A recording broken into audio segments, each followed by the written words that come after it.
Federal government must do more to counter the obedience propaganda, Reno Omokri says.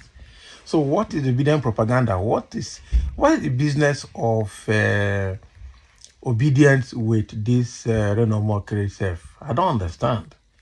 Why is he after obedient and Peter Obi? Why not face other important business in life rather than facing obedience and Peter Obi? I don't understand. So what more should federal government do to start arresting people or to start, you know, picketing people in their own? I don't understand.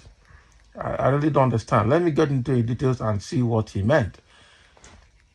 Peter Obi and his obedient movement cannot match the Tinubu government in savvy politics, political networking, and getting out the vote. But they can and will defeat this administration in gaslighting and propaganda if the Tinubu government does not step up their game in countering propaganda. Can you imagine?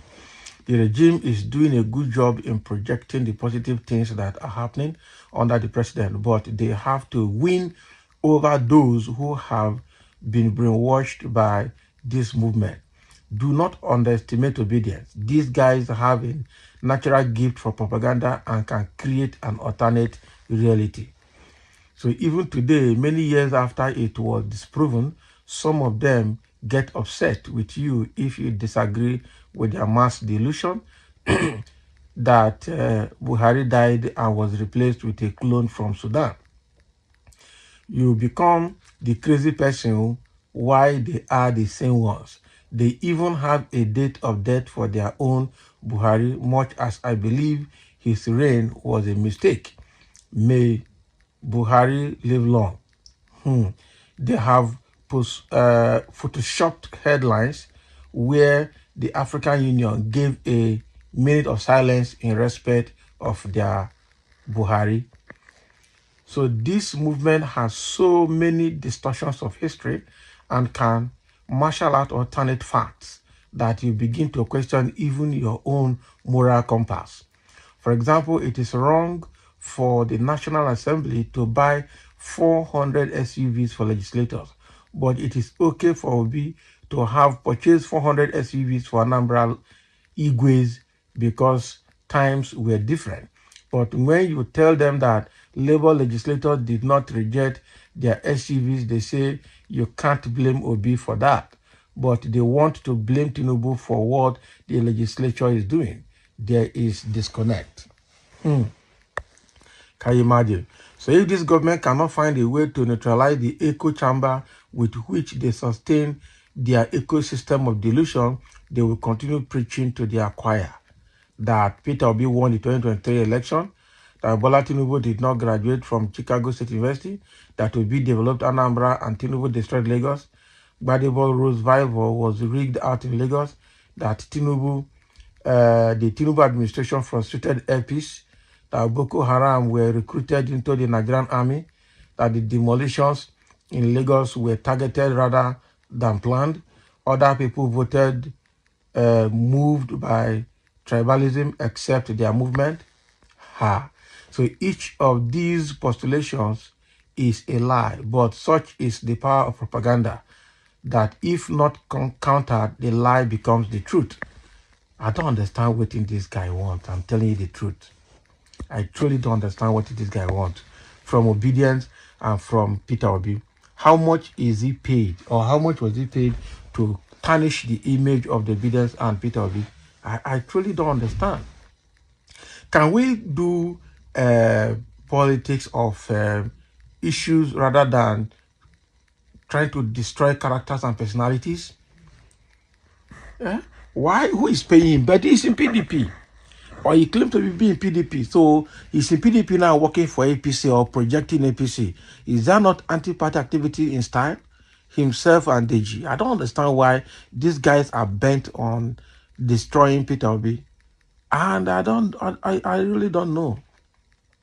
So now the most propagandists are the obedience now, not the APC people, and not even himself that had been probably, I don't know whether he was paid by APC to do what he's doing.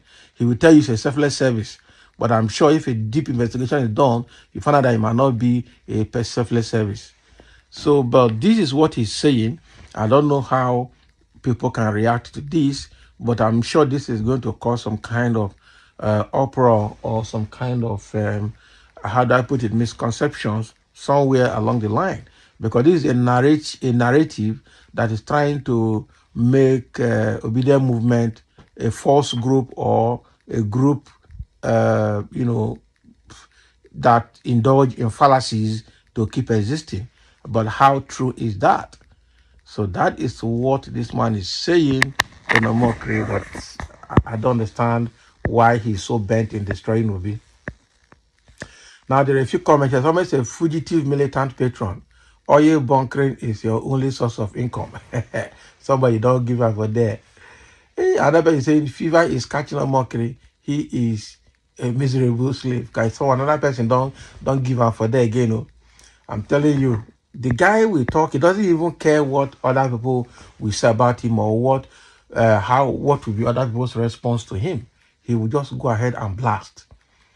And someone say, it's curious that a man who calls himself an activist have never criticized a government in power who have within 9 months sunk the nation into untold hardship, but relishes in attacking oppositions who are not in government. Only in Nigeria you can see shameless sycophants dancing with destroyers of the poor. It's a very bad one, oh, I'm telling you. It's really a very bad one. And some say Omokri is a Yoruba cow. Can you imagine?